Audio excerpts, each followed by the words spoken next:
All right, welcome back. I'm Bill Quinn.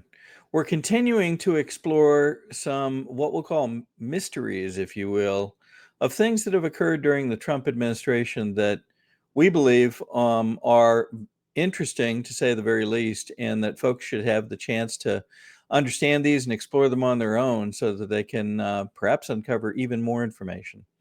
So, one of the questions we're going to start with today is, are you really paying attention to everything that Trump says and has said through his rallies, through his speeches, through the other things that he's communicated now going back for many years, even before his first presidency began back in 2016?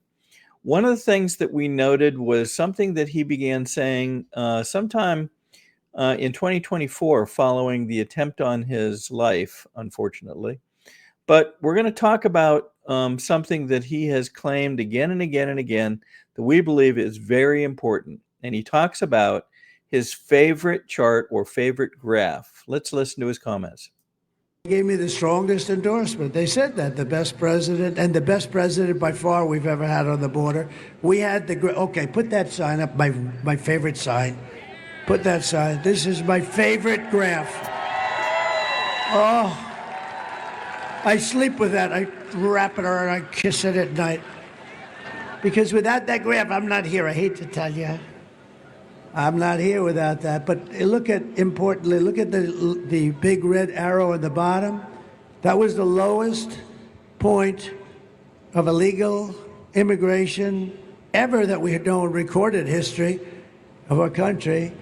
And look what happened. That was when I left. That was my last day.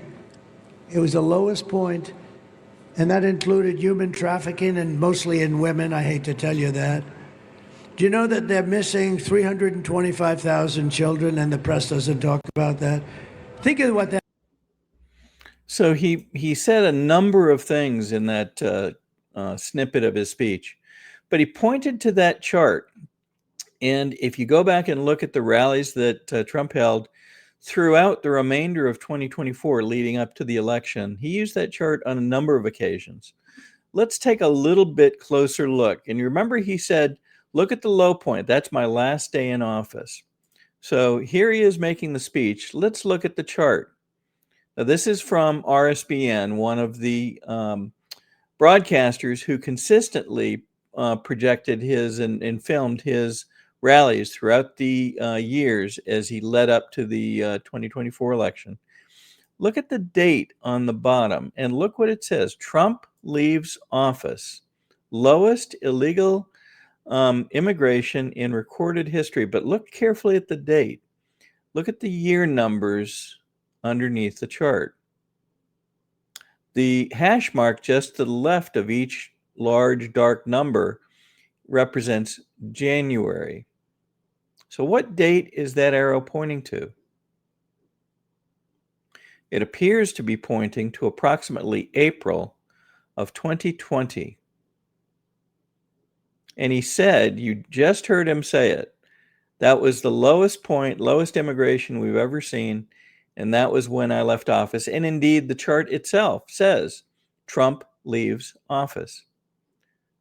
How could that possibly be? How could it possibly be? So here he is again. This happens to be a picture taken in Mar-a-Lago.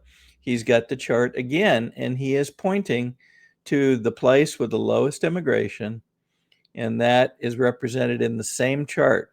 Now, those who know Trump well, have reported that he is indeed a strong leader and demands high accuracy, ultimate accuracy in the information that is created and then presented to the public.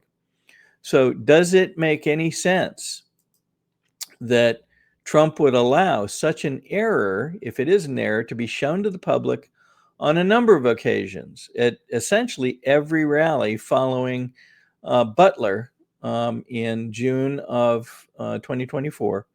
Would he allow such an error to be shown to the public on many occasions without having it corrected? And if it's not an error, what does it mean? Well, like many of the things we're going to cover in this series, we don't know today. for sure. But we find it fascinating and important, probably, that we do make note of it and consider it as we go forward. So please stay tuned. You'll be able to look at a series of videos we're going to make on some of these, we'll call them mysteries, if you will, that revolve around Trump's administration, both the first and the second, and maybe beyond. Thank you for being with us. We'll see you again very soon.